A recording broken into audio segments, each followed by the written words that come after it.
सभी समाज बंधुओं को नववर्ष की हार्दिक शुभकामनाएं और ये साल आपके जीवन में खुशियां लेकर आए। मैं आपका अपना साकल चितारा आज मैं आपसे समाज के एक ऐसे व्यक्ति से परिचय कराना चाहता हूं जिन्होंने अपने राजकीय जीवन को सफलतापूर्वक पूरा किया तथा सरल स्वभाव और मधुर भाषी।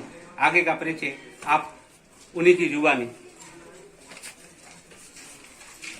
सर्वप्रथम सर जिनके समाज के लोग को आप अपना परिचय दीजिए। मेरा नाम दिशाराम पुत्र श्री जलाराम जी, गोत्र गुजर, निवासी इंदिरा कॉलोनी रानीवाड़ा है। ये मेरा व्यक्ति सत्य है। सर्वप्रथम आप डाकपाल की नौकरी में की शुरुआत कब की थी और नौकरी का कार्यकाल कैसा रहा और संक्षिप्त में अपना थोड़ा जीवन परिचय। मैंने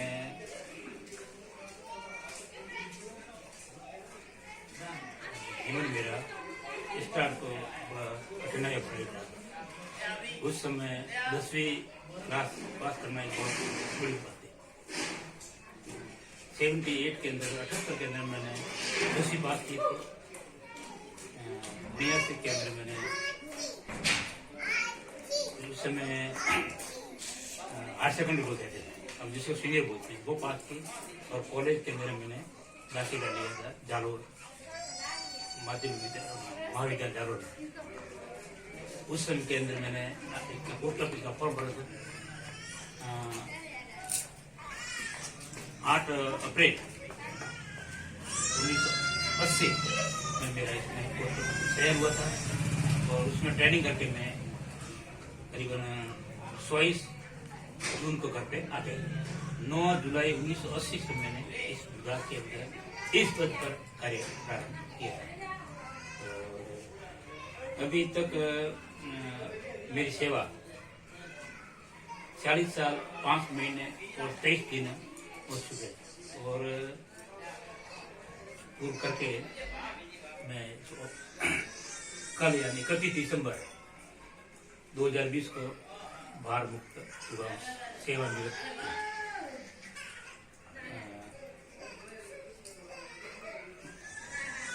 जिनका समाज के सभी युवाओं को मेरा ये कहना है कि स्ट्रगल इज लाइफ, जीवन एक संघर्ष है एंड फाइट इट। इसका संघर्ष का मुकाबला अपना करना है।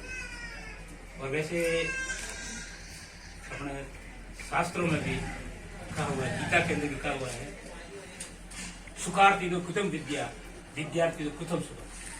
अगर जिसको सुख चाहिए उसे विद्या की अपेक्षा नहीं करनी चाहिए। और विद्यार्थी को सुख कहाँ, विद्यार्थी को अपन कभी जाते हैं हॉस्टलों के अंदर ढूंढते हैं बच्चे को क्या सुविधा मिलती है, बेड कैसा है, खाने की क्या सुविधा है, तो क्या वो नहीं लेगा। अगर उसको कठिनाइयां होगी तो ही वो आगे बढ़ता है। ये डाक में नौकरी करना चाहते हैं तो कैसे आवेदन करें और किस प्रकार की तैयारियां करें, वो थोड़ा संक्षिप्त में। डाक विभाग के अंदर नौकरी लगने के लिए न्यूनतम योग्यता सीनियर क्लास है और एक है मैट्रिक के अंदर दोनों के अंदर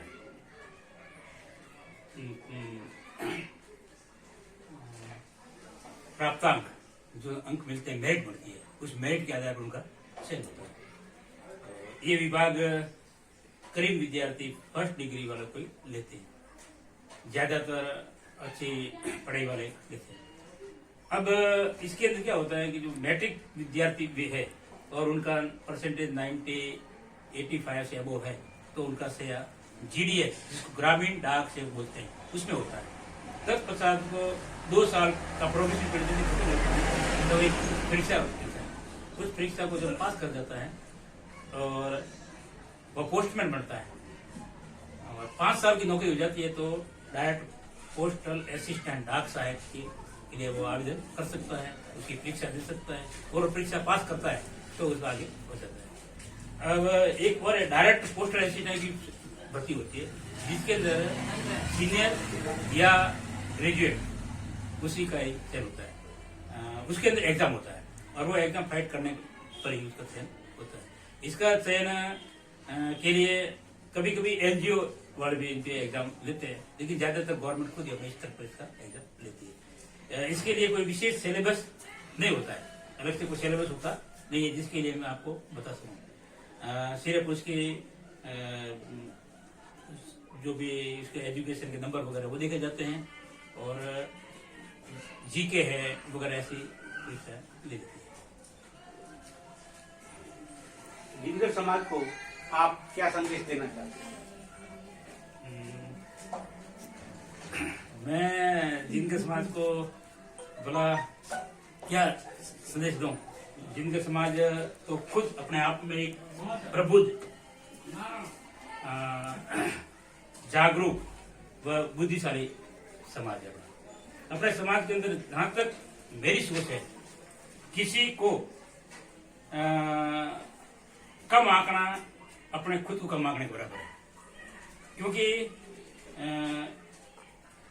मेरे विचारों से, क्योंकि मैं एक आध्यात्मिक विचार से जुड़ा हुआ हूँ, तो उसके अंदर साफ लिखा हुआ है कि सर्वस्यम सहाम हृदय सन्निविष्टो, प्रत्येक के अंदर परमात्मा बैठा हुआ है। तो अगर अपन किसी को क्या ज्ञान दे सकते हैं? हाँ, जरूर है कि जो अपन कहते हैं वही अपने जीवन के अंदर होना चाहिए। कथनी और करनी में अंतर नहीं होना। मैं बड़ा हूँ, वह छोटा है, या बस बड़ा है, मैं छोटा हूँ, ये आपका दिल के भाव में है। प्रत्येक के व्यक्ति के घर बिना किसी संकोच, बिना किसी लाग लपेट, बिना किसी अपेक्षा के अपने को घर जाना चाहिए। जो अपने बात अपने को आती हैं उसके बारे में चर्चा करनी चाहिए, उनसे मिलना चाहिए। अगर वो अपने बात ग्रहण करे नहीं करे, इसके बारे में अपने नहीं सोचना है। ये मेरा अपने जीवन के प्रबुद्ध व्यक्ति है जो बातें अपन जो ज्यादातर अपने स्टेज पे बातें करते हैं, वो बातें अपन धरातल में आकर के करें। किसी व्यक्ति के घर जाना, बैठना, उनसे बातें करना, समझना, तो जरूर है कि उनके ऊपर असर हो सकता है। और रही बात व्यसन की, तो व्यसन की बात है कि अपन किसी को कहने से पहले अपने जीवन में उतारें। जैसे अगर वो बीड़ी पीते हैं तो किसी को बीड़ी नहीं पीने का नहीं कह सकते, वो अपने पीते और सुख से पिएगा। तो जैसे मैं छोटा था, हमारे पिताजी हमको शर्म बरतते थे, तो हम जाकर अंदर जाकर हम भी खींच लेते थे। तो समझ आया कि भाई ये बात ऐसी है कि पहले अपने के अंदर ही सुधार करना है। मैं सुधरूं, सुधरे परिवार, परिवार का ले आजा, सुधरे सकल व संसार। सबसे पहले अपन को ही अपना विकास करना है, अपने से शुरुआत करनी है। जैसे महान वैज्ञानिक ने कहा है, गेटे ने, तत्व चिंतक ने, कि I am first person of this universe. मैं इस विश्व का सबसे पहला व्यक्ति हूँ, मुझे शुरुआत को पसंद है। जैसा कि सभी समाज बंधुओं ने इनकी अमृत वाणी से सब कुछ सुना है, और आगे हम ईश्वर से कामना करते हैं कि इनकी ये जिंदगी है जो समाज की भलाई के लिए हमेशा आगे रहे।